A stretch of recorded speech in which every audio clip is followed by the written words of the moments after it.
1인당 GMP가 21만원에 불과했던 48년 전 호랑이의 1974년은 석유파동으로 인한 물가 폭등으로 서민들의 생활이 퍽퍽하였고 긴급 조치가 발령되어 혼란스러운 가운데 유경수 여사 피살 사건이 벌어지고 북한 땅굴까지 발견되어 사회 긴장감은 극에 달하였으나 오리온 초코파이가 첫 출시되었고 별들의 고향이 개봉되었으며 신중현과 엽전들이 1집 타이틀곡 애인을 발표하였고 서울 지하철이 개통되는 등 그렇게 1974년 우리의 삶은 나아갔습니다. 그리고 그해 5월 20일 총기를 탈취한 군인과 민간인 2명이 경찰관을 살해하고 고속버스를 탈취한 후 서울 한복판인 명동에서 인질극을 벌여 대한민국을 발칵 뒤집어 놓은 사건이 발생하였습니다. 유네스코 지하다방 인질 사건입니다.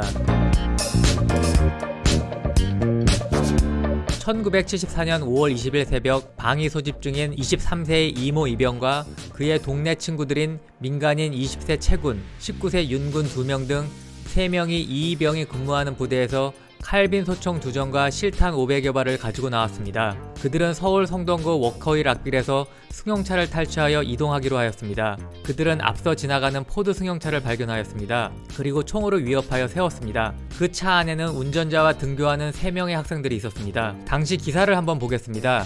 1974년 5월 20일자 경향일보입니다. 범인들은 서울 성동구 구이동 워커힐 앞길에서 선경개발 대표 최정현 씨 소유 포드 승용차를 총으로 위협 세웠다. 선경개발이면 SK 쪽 아닌가요? 최 씨면 맞는 것 같은데. 계속 보겠습니다. 범인들은 차를 타고 등교하던 최 씨의 장남 태원. 맞네. 맞네. 아, 형이 왜 거기서 나와? 이남 재원, 장녀 기원 등 3명은 차에서 내리게 하고 운전자만 운전케 한 뒤 한남동을 거쳐 경부 고속도로로 달렸다. 최태원 회장이 맞는지 팩트체크를 위해서 같은 날 동아일보 기사를 보겠습니다. 차 안에는 최 사장의 장남 태원군 등 4명이 타고 있었는데 아이들은 모두 내리게 하여 등교케 하였다.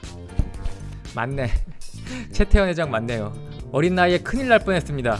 기사를 보면 등교케 했다고 되어 있는데 기자가 아무 의미 없이 이 단어를 쓰지는 않았을 테니까 범인들이 최태원 회장한테 너희들 차 빼앗기고 기사님 납치당했다고 학교 땡땡이 치면 안 된다. 선생님 말 잘 듣고 공부 열심히 해야지 형처럼 안 되는 거야. 알겠어? 너 대답 안 해?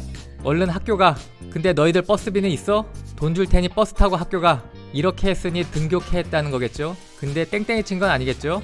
뭔가 이 당시 낭만이라면 그랬을 것 같다는 생각이 들지만 범인 3명이 차에 다 탈 수도 없으니 어린 학생들은 내리게 했겠죠.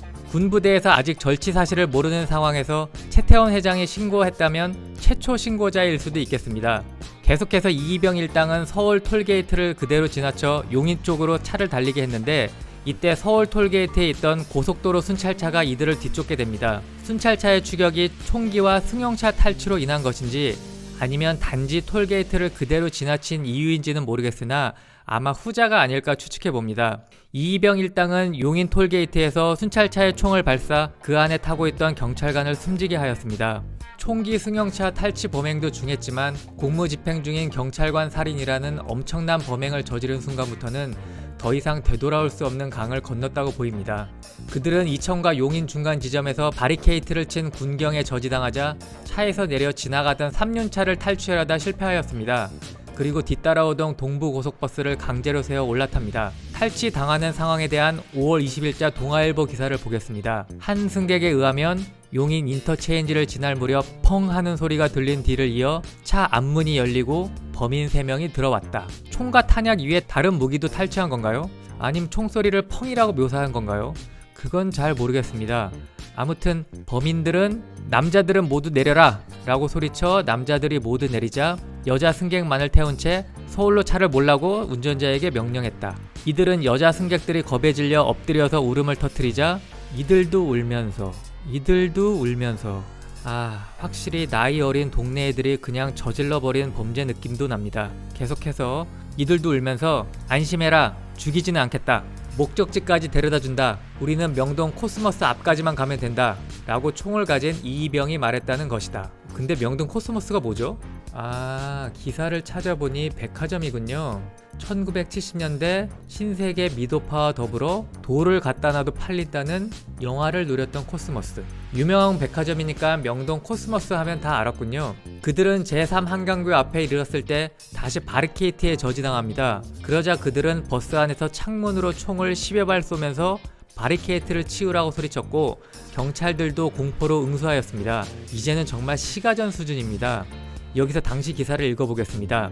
5분 동안 총격전이 벌어진 후 승객 한 명이 내려와 바리케이트를 치우자 버스는 다시 시내 쪽으로 질주했다. 저도 군대에서 바리케이트 많이 치워봤는데 이거 쉬운 거 아닙니다. 엄청 힘듭니다. 요령도 필요하고요. 근데 여자 혼자 내려 총 쏘면서 서로 대치하는 상황에서 유유히 바리케이트를 치웠다고요? 여기가 대한민국 맞습니까? 그들은 명동 입구로 들어서 명동 파출소 앞에 버스를 세운 다음 공포 한 발을 쏘면서 안내양 등 여자 승객 몇 명을 인질로 데리고 유네스코 지하다방으로 들어가 그곳에 있던 손님 등 30여 명을 인질로 삼고 군경과 대치하였습니다. 이래서 유네스코 지하다방 총기 인질 사건으로 불리는 것입니다. 유네스코 회관은 이렇게 생겼네요.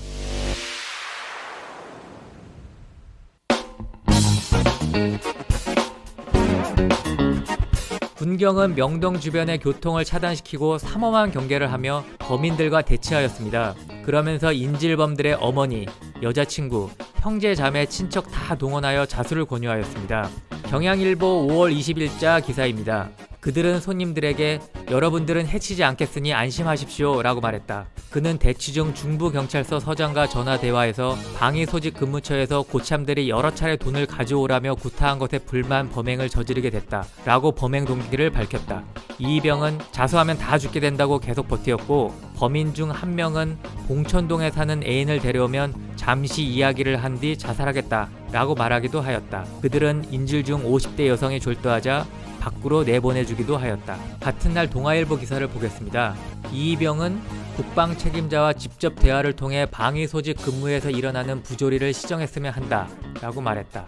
한편 나영덕 주한 자유중국 대사는 이날 오전 9시 반 유네스코 지하 이발관에 이발하러 갔다가 한때 밖으로 나오지 못하기도 했다. 자유중국이라는 말도 정말 오랜만에 듣습니다. 대만인데 1974년은 아직 대만과 수교 관계인 때였겠네요. 1992년 8월 24일 중국과 수교를 계기로 대만과 단교하였으니 1974년 이 당시는 대만 대사관이 한국에 있을 때겠네요.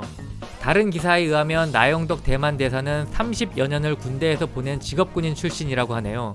양국은 방공 목표가 동일하고 상호 이해가 동일하므로 힘을 합해 사악한 침략 세력을 저지하고 승리를 쟁취할 것을 확신한다 라는 말씀도 하셨답니다. 이분이 지하다방에 있었으면 영화 한 편 찍었을까요? 하지만 진짜 영화는 지금부터입니다. 다음 날인 1974년 5월 21일 동아일보 기사를 좀 더 보겠습니다. 무장 난동범 3명 극적 검거. 다방 디스크자크 기지로 아침 6시 조는 틈을 덮쳐. 다음날 새벽에 잡혔군요. 대치 20시간 만인 21일 아침 6시 인질과 군 돌격조의 협동으로 검거됐다. 아니 잠깐만, 뭔가 이상한 게 훅 지나갔는데 느끼셨나요? 조금만 더 기사를 보죠. 군경에 따르면 이병과 공범들이 밤새 잠을 자지 못한 데다 술을 마셔 틈만 보이면 안과 밖에서 덮치기로 인질로 잡혀있던 다방 디스키자키 남군과 주방장 김씨 등과 전화로 약속했다는 것. 잠깐만, 뭘 안과 밖에서 덮쳐? 뭘 인질과 군 돌격조가 협동하죠? 아니 이게 진짜 이런 총기 인질 사건에서 인질과 군 돌격조가 함께 작전을 수행하기로 약속하는 게 정상인 건가요? 남씨와 H아워를 상호 6시로 잡고, H아워가 뭐야? 공격 개시 시점이라는 의미라고요? 뭘 인질과 군대가 공격 개시 시점을 잡아? 이거 죽고 사는 문제 아니에요? 원래 이런 겁니까? 이게 최선입니까? 인질 구출 작전에 대해서 잘 아시는 분 좀 알려주세요. 여기서 같은 날 경향일보 기사 볼게요. 한편 남씨 등 젊은 남자 9명은 이날 상호 4시쯤부터 범인들이 조는 틈을 타 총을 빼앗을 기회를 노렸다. 5시 반쯤부터 정문을 지키던 이병이 총을 무릎 사이에 끼고 졸기 시작했고 다방 가운데 있던 윤군은 의자 위에 드러누워 잠이 들었다. 다방 구석에서 인질을 감시하던 채군이 깜빡 조는 순간 남씨는 정문 쪽으로 다가가 이병의 총을 빼앗고 같은 순간 채군도 인질들에게 총을 빼앗겼다. 인질들은 와 소리를 지르며 의자 등으로 범인들을 때리고 달려온 군 공격자와 함께 무사히 범인들을 검거한 것이다. 이게 뭐야? 이건 인질들이 다 한 거지. 총 뺏고 와 하면서 의자들로 범인 때리고 다 한 거네. 이 소동으로 두세 명의 인질들이 손등에 가벼운 타박상만을 입었을 뿐 모두 무사했다. 이병은 검거 당시 피곤한 데다 인질로부터 의자 등으로 얻어맞아 몸도 가누지 못한 채 군인들에게 들려 앰뷸런스로 군부대에 옮겨졌다. 마지막까지 인질로 남아있던 24명도 경찰 버스에 실려 일단 군 수사기관으로 갔다. 인질범은 뒤지게 쳐맞아서 앰뷸런스 타고 가고 인질들은 경찰 버스 타고 군 수사기관으로 가고 이게 말이 됩니까? 생사의 기로에서 20시간 감금당했는데 여자 인질분들도 전부 다 집에 못 가고 조사받으러 갔어요. 정말 대단합니다. 5월 22일 조선일보 기사 사진을 보여드릴게요. 이병은 눈 감은 채 기절한 듯이 실려 나오고 가운데 윤군 입술 터진 거 보이시죠? 옆에 있는 네컷 그림도 볼게요. 인질 사고가 많다고 말이 많은데 이번처럼 시민들이 덮쳐야 하오. 알겠소? 군인들이 인질범을 붙잡지 않았으면 인질들한테 맞아 죽을 뻔했어요. 인질 구출 작전이 아니라 인질범 구출 작전이었던 겁니다. 아니 총기 인질 사건에서 역사적으로 인질들한테 인질범들이 전원 검거당하고 맞아 죽을 뻔한 사건이 있었나요? 아, 도대체 어르신들 어떤 세대를 살아오신 겁니까? 존경합니다. 48년 전 호랑이의 우리나라 국민들은 정말 호랑이였습니다.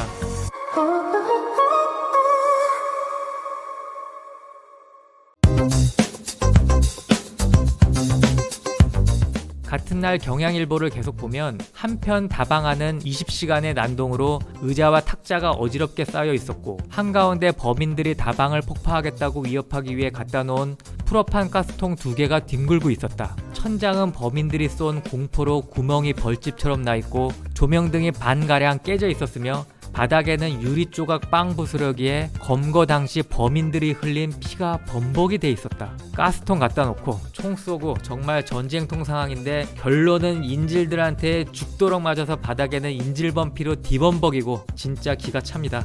여기가 1970년대 대한민국입니다. 1974년이면 6.25 전쟁이 종전한 지 겨우 20년 되었고 베트남 전쟁 파병을 종결한 73년의 다음 해입니다. 생각해보면 6.25 때 목숨 걸고 나라 지키셨던 분들이 아직 40대의 한 가정으로 사회의 중추적인 역할을 할 때이고 베트남의 사선에서 귀환하신 분들은 젊디도 젊은 20대, 30대였던 시대입니다. 나무위키에 따르면 1964년부터 1973년까지 약 9년간에 걸쳐 베트남 전쟁에 투입한 병력이 총 34만 6,393명이었습니다. 전쟁 기간 동안 약 5만 명 정도의 군대 규모를 유지하였다고 합니다. 사망자는 5,099명에 이르렀습니다. 매해 대한민국의 젊은이들 중 5만 명의 군인이 매해 베트남에 가 있었고 수없이 죽어나가던 시대를 종식한 지 겨우 다음 해였던 1974년이었습니다. 그 당시 우리나라 사람들은 그냥 날이 서 있던 겁니다. 잘못 걸리면 죽는 거예요.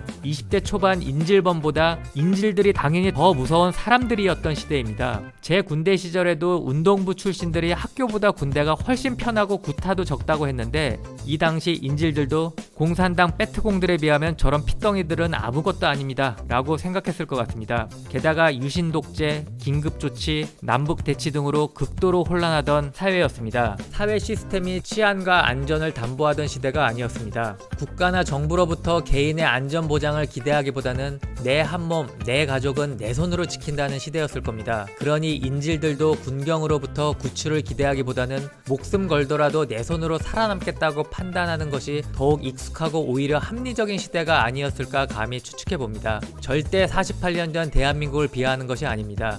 오히려 그 시대의 가족을 위해 열심히 살아오셨던 우리 부모님, 할머니 세대에 대한 존경심을 표현하는 겁니다. 5월 21일자 동아일보 기사를 좀 더 보면서 당시 상황을 알아보겠습니다. 이병과 윤군의 형, 최근의 어머니 등이 간첩도 자수하면 용서받는다. 너희들의 죄는 가볍다. 나를 믿으라. 라는 등 울면서 자수를 권고했으나 끝내 듣지 않았다. 이 시대는 확실히 간첩이 가장 중한 범죄였던 것 같습니다. 군경이 총상을 입은 순경은 죽지 않고 살아있다 라고 자수를 권유하자 사건을 보도한 신문을 들여보내달라고 요구했다. 다방에 TV나 라디오가 없어 범인들은 자기들의 범행이 어떻게 보도되고 있는지를 모르고 있었다. 참 이런 부분도 휴대폰으로 우크라이나 전쟁 정보를 실시간 확인할 수 있는 지금 대한민국하고는 너무 다릅니다. 이 이병은 완전히 고립된 거네요. 범인들에게 신문을 넣어준 것은 밤 11시 35분. 한국일보가 범인을 속이기 위해 특별히 제작. 경찰관의 피살 부분을 부상으로 위장한 신문을 이병의 형을 통해 넣어주었다. 신문을 본 이병은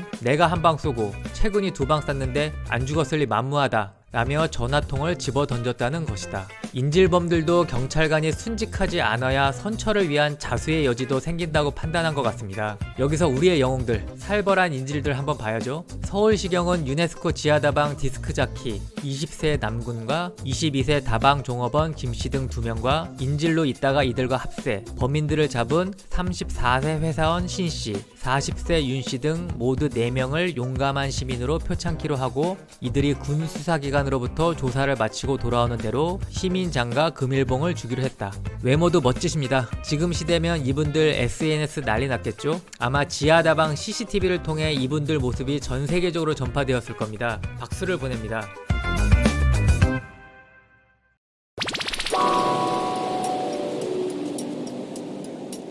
이제 인질범들의 동기를 한번 보겠습니다. 5월 21일 경향일보 기사입니다.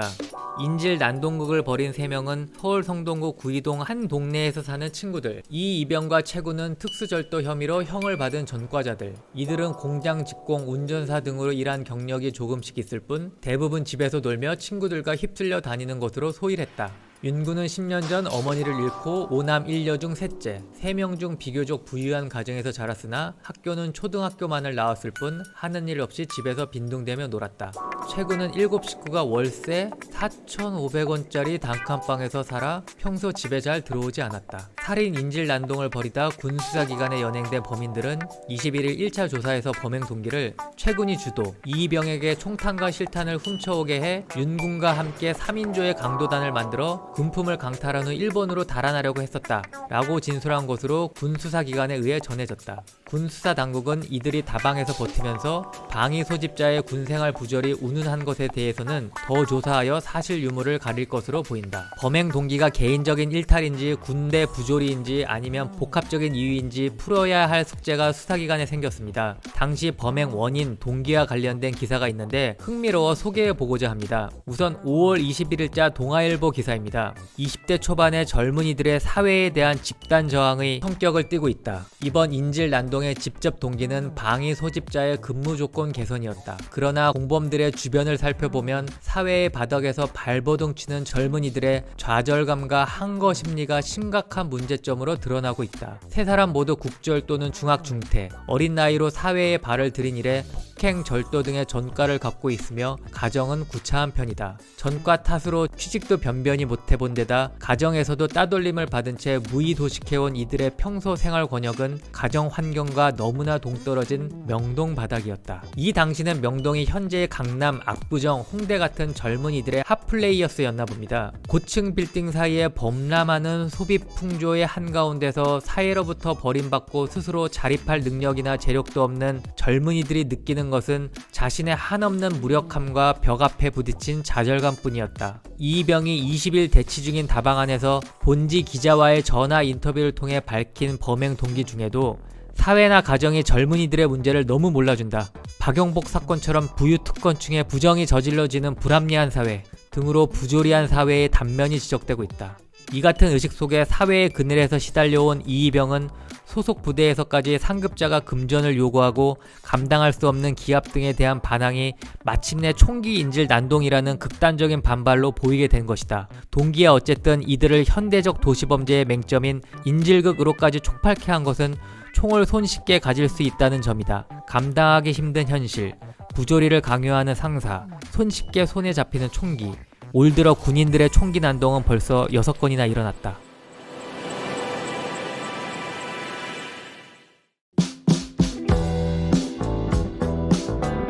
이병이 언급한 박영복 사건을 간단히 알아보겠습니다. 박영복 사건은 당시 경향일보 1974년 10대 뉴스 중 7위에 뽑힌 사건입니다. 참고로 명동 한복판의 인질 사건인 우리 사건은 순위에도 없었습니다. 박영복 사건은 금록통상사장 박영복이 1972년부터 2년간 8개의 시중은행에서 총 74억 원을 부정대출받은 사건입니다. 지금 가치로는 1000억 원이 넘는 액수인데 박 대통령의 종친으로 알려진 박영복은 그 신분을 이용해 은행 간부를 매수했을 뿐만 아니라 당시 중앙정보부 간부를 동원해 금융기관에 대출 압력을 넣는 등 조직적인 범행을 저질렀다고 합니다. 중앙정보부 수사관, 중소기업은행장 등 8명이 문서 위조 등으로 구속 실형이 선고되었고 박영복은 1심에서 징역 15년을 선고받고 최종적으로 징역 10년을 선고받은 사건입니다. 당시 기사 사진인데 이때는 휠체어의 수준이 아니라 아예 누워서 재판받았군요. 이 사건은 권력에 약한 금융기관의 풍토 등이 부각되면서 사회적으로 큰 충격을 안겨주었는데 특히 이병과 같은 20대 젊은이들에게 상대적 박탈감을 안겨주었던 것으로 보입니다. 동아일보 기사는 20대 청년의 절망감과 무력감 그리고 군대 부조리를 그 근본 원인으로 부각하고 있습니다. 개인의 일탈로 치부하며 인질범들을 비난하기보다는 20대 청년 집단의 절망감과 무력감에서 비롯된 사회 문제를 범행 동기로 바라본 시각이 흥미롭습니다. 반세기를 뛰어넘었지만 지금 20대 고민의 원인 내용과 그리 다르지 않은 것 같습니다. 지금 20대 역시 만족할 만한 직장을 구하지 못한 현실 속에서 상승하는 부동산 가격을 보며 더 이상 월급으로는 평생 집 한 채 가질 수 없다는 무력감을 느끼고 있습니다. SNS를 통하여 접하는 타인의 화려한 삶은 상대적으로 스스로를 초라하게 만들고 사회를 떠들썩하게 한 몇몇 사건 사례는 공정함이 결여된 세상이라는 불신과 절망감을 가지게 만들었습니다. 안타까운 것은 과거의 20대와 현재의 20대 고민의 근본 원인과 내용은 본질적으로 크게 다르지 않은 것 같은데 세대 간, 남녀 간, 직역 간 갈등은 나날이 깊어지고 있다는 것입니다. 분명 충분히 서로 이해할 수 있는 지점이 존재할 것이고 상호 공감하고 알아갈 수 있는 방법이 있을 텐데 그런 노력 없이 각자의 고통만 주장하며 평행선을 걷고 있는 것이 현재 우리의 모습이 아닐까 조심스럽게 이야기해봅니다. 반면 5월 21일자 경향신문의 시각은 다릅니다. 수도 서울의 도심지를 마비시키고 시민들을 공포로 몰아넣었던 이번 인질난동 사건에 시민의 분노가 크다. 자기의 불만을 제3자의 살상 또는 위협으로 풀어보려는 범인들의 빗나간 행동은 물론 서울 변두리에서 일어난 사건이 수도의 한복판으로 번지도록 손을 쓰지 못한 수도권 치안의 허점 등이 노출됐기 때문입니다. 경향일보는 확실히 인질범의 개인적인 문제로 바라보았습니다. 그리고 장사 못한 피해는 어떻게라는 소제목하에 인질범에 의하여 유발된 피해에 집중하고 있습니다. 한일관의 남씨는 앞으로 이런 일이 다시는 생기지 않아야 할 것이라고 말했다. 또 남씨는 하루 판매액이 100만 원이 넘는데 아침에 8,000원어치밖에 못 팔아 큰 손해를 봤다 라고 쓴웃음을 짓기도. 근데 한일관은 뭐하는 곳이죠? 인질범 최구는 월 4,500원 단칸방에 살았는데 여기는 하루 매출이 100만 원이라고요? 한일관이 음식점이군요. 들어본 것 같기는 한데 어쨌든 지금 한일관 블로그에 의하면 1974년과 가까운 1969년 무렵 가격은 갈비탕 140원, 한정식 160원, 불고기 정식 200원이었습니다. 대충 지금보다 100배 싼 가격이라고 치면 현재 기준으로 하루 매출액이 1억 원을 올리던 식당이었네요. 근데 이게 가능한가요? 인터뷰하신 분이 과장하신 거 아닌가요? 어쨌든 엄청난 식당이었군요. 광고는 아닙니다. 서울법대 3학년 장군은 9시에 친구와 유네스코 다방에서 만나기로 했는데 약속을 못 지키게 되어 큰일 났다며 개인적인 불평 불만을 인질극 등으로 선량한 시민들에게까지 손해를 입혀가며 풀어야 되느냐고 난동범들을 원망했다. 인질 안 된 게 다행입니다. 이 인터뷰 역시 인질범의 개인적인 이유를 더 부각하고 있습니다. 범죄를 개인의 문제로 바라볼 것이냐, 사회의 문제로 바라볼 것이냐, 48년 전의 시각도 지금과 별다른 차이가 없었습니다. 당시 시대상을 알 수 있는 다른 주제를 이야기 하나 더 해보자면 5월 21일자 경향일보 기사입니다. 지난 70년부터 유행병처럼 일어나기 시작한 인질 난동극은 올해 들어 6건을 기록. 한 달에 한 건 이상 발생한 셈. 집단적으로 감행되고 도심지를 20시간이나 마비시킨 이번 사건을 계기로 군의 대책과 함께 새로운 양상의 범죄 예방과 대책 등이 있어야겠다는 시민들의 소리다. 아니, 1974년 대한민국은 총기 자유국가입니까? 근데 이건 또 뭐야? 이거 보세요. 이 기사는 유네스코 지하다방 인질사건 기사 하단에 함께 있는 기사입니다. 21일 공군 모부대 이중사가 부대에서 칼빈 2정과 실탄 100여 발을 갖고 탈영, 남제주군 자기 집으로 달려가 부인 김모 씨를 쏴 죽인 후 주산학원 2층 옥상을 점거, 긴급 출동한 군경과 대치했다. 이중사는 옥상에서 칼빈을 계속 난사, 출동한 공군부대 임병장이 무릎에 관통상을 입었다. 이중사는 범행 1시간 10분 만에 자기 턱 밑에 총을 쏴 자살했다. 이중사는 부대에서 발생한 도난 사건의 범인으로 지목되자 홧김에 범행을 저지른 것으로 알려졌다. 군인들이 한 달에 한 건씩 총기 인질극을 벌였다는 그 기사가 실린 그 페이지에 버젓이 또 다른 총기 살인 사건 기사가 있습니다. 이 정도면 일반 강력범들은 또 얼마나 많았겠습니까? 웃으면서 말하기에는 48년 전 대한민국은 국민의 안전을 제대로 지켜주지 못하는 사회였습니다. 결국 사회가 혼란하고 불안해지면 강력 범죄의 발생 빈도도 증가하는 반면 정부의 대응 능력은 떨어진다는 것을 명확히 보여주고 있습니다.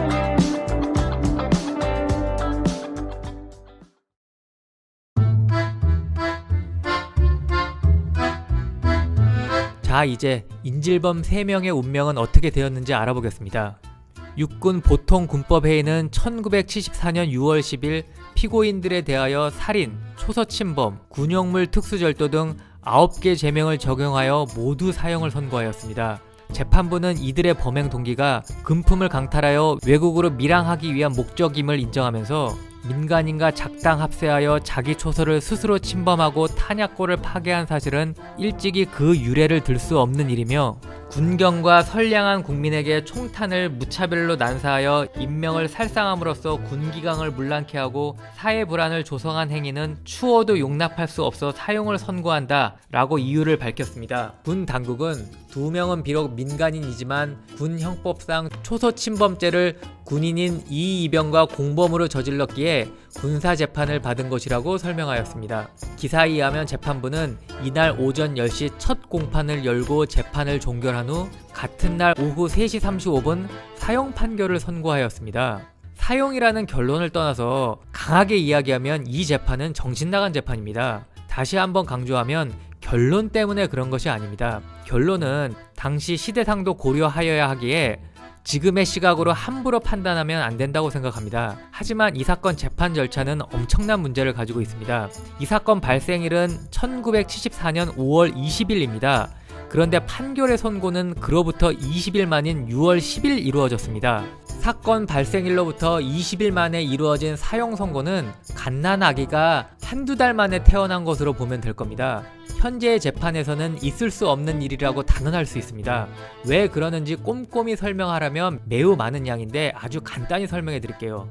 음주운전으로 바로 구속되었다고 칩시다. 음주운전같이 매우 간단한 사안도 재판이 많지 않은 작은 지방법원에서나 가장 신속하게 진행되는 상황을 전제할 때 2달이 가능하냐 마느냐 할 겁니다. 왜냐하면 사안이 간단하여 검경 수사가 10일에서 15일 사이에 신속하게 마무리되어 검사가 사건을 재판으로 보내는 기소를 한다고 해서 다음날 바로 재판이 열리는 것이 아닙니다. 기본적으로 반드시 지켜야 할 절차라는 것이 있기 때문입니다. 예를 들어 검사가 재판을 받게 될 피고인의 범죄 사실과 죄명 등을 적은 공소장은 피고인에게 첫 재판 5일 전까지 송달되어야 합니다. 그리고 이 사건 윤군은 1심 당시 미성년자인데 미성년자인 경우 필수적으로 국선 변호인도 선임해줘야 합니다. 국선 변호인이 없으면 재판을 못합니다.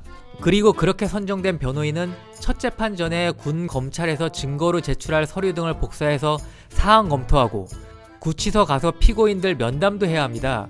그래야 첫 재판을 준비할 수 있기 때문입니다. 그렇게 첫 재판이 열리는데도 상당한 기간이 필요합니다. 그리고 첫 재판에 피고인들이 다 범행을 인정한다고 하더라도 그날 바로 선고까지 이루어지는 것이 아닙니다. 판사님들도 여러 증거자료 보면서 검토할 시간이 필요하기 때문에 선고까지는 최소 2주 정도 걸립니다. 그런데 사건 발생일로부터 20일 만에 사형 선고라고요? 감히 장담컨대 변호인이 증거기록 검토도 제대로 하지 못했을 거라고 확신합니다. 하다못해 변호인이 법정 가서 피고인들 처음 봤을 수도 있습니다. 졸속 재판이 발생한 이유가 무엇일까요? 이병은 인질극을 벌일 당시 군 부조리를 언급하였습니다. 그런데 실제 재판에서 인정된 범행 동기는 한탕하여 외국으로 도주하기 위함이었습니다. 군 부조리는 사라진 것입니다. 군 입장에서는 이 사건으로 말미암아 군대 내부 문제가 부각되는 것에 부담을 느꼈을 겁니다. 심지어 범행 동기를 은폐하려는 시도를 하였을 수도 있습니다. 그렇다면 범인들 개인적인 일탈로 규정하고 서둘러 1심 재판을 종결할 필요가 있었을 겁니다. 당시 정보를 얻을 수 있는 매체는 TV, 신문 등으로 한정되어 있었으니 재판의 빠른 종결로 대중매체에서 더 이상 사건을 다루지 않으면 사람들의 관심에서도 사라질 테니까요. 그들의 범행 원인을 명확히 밝혀 올바른 형량을 결정하고 다른 군인에 의하여 반복될 수 있는 범죄 예방 조치 마련은 졸속 재판으로 요원한 일이 되었습니다. 기사에 의하면 최군이 범행을 주도하였다고 하였습니다. 상식적으로 생각해볼 때 가장 연장자이고 군인이었던 이의병과 기사에서 언급된 최군이 핵심적인 역할을 담당하였을 겁니다. 탈취한 총기 2정을 소지하면서 경찰관을 직접 살해한 것도 이의병과 최군 이 2명이었습니다. 막내인 윤군이 이들의 지시나 권유 또는 강압에 의해 수동적으로 범행에 가담한 것은 아닌지 충분히 살폈어야 했다고 생각합니다.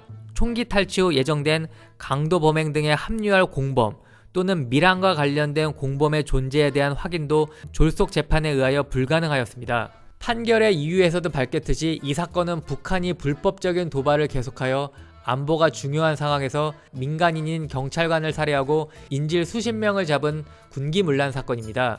참고로 그해 11월 15일 1호 땅굴까지 발견되는 등 북한에 의한 군사적인 위협이 계속되던 상황이었습니다. 무고한 경찰관 한 가장의 가장을 살해한 용서할 수 없는 사건입니다. 그렇기에 그 당시 시대상과 기준에 의할 때 그 어떤 동기든 가담 정도든 이 사건은 사형이 선고됨이 마땅한 사건일 수도 있습니다. 그렇기에 결론을 문제 삼는 것은 아닙니다. 누구나 납득할 만한 결론의 정당성을 부여하기 위하여는 절차까지 충실히 준수되어야 한다는 점을 강조하고 싶은 겁니다. 동기나 구체적인 가담 정도를 다 살핀 후에 그런 점 다 고려하더라도 범행이 중함으로 사형을 선고하는 것과 정해진 재판 절차 다수 배제하고 필요한 판단을 생략한 채 사형 선고되는 것은 그 결과가 동일하다고 하더라도 엄청난 차이가 있다는 것을 말씀드리고 싶은 겁니다.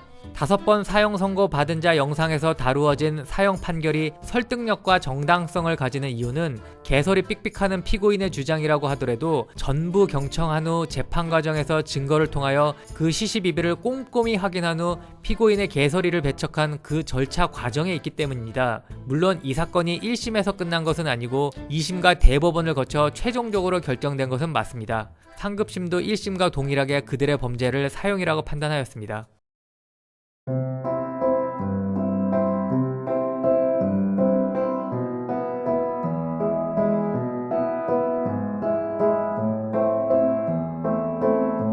그들은 사형 선고가 떨어지자 작업모로 얼굴을 가리고 모두 엎드린 채 엉엉 소리내어 울음을 터뜨렸습니다.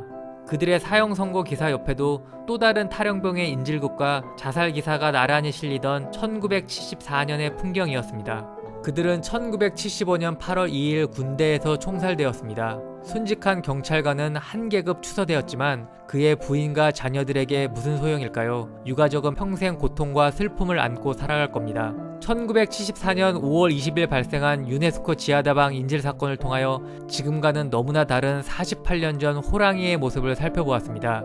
지금은 상상도 할 수 없는 총기 인질 사건이 일상이었지만 한일관, 코스모스 백화점은 사람들로 북적였습니다. 반세기 전 20대 고민과 지금의 20대 고민이 본질적으로 다르지 않기에 상호 이해와 공감대 형성에 노력한다면 세대 갈등 치유에 도움이 되지 않을까 개인적인 생각도 해보았습니다. 사건 발생일로부터 20일 만에 사형 선고는 고개를 내젓게 하는 경험이었습니다. 어쨌든 이런 것도 1974년 대한민국인이 가능하였을 겁니다. 그리고 1974년 대한민국에서는 또 어떤 일이 발생하였을까요?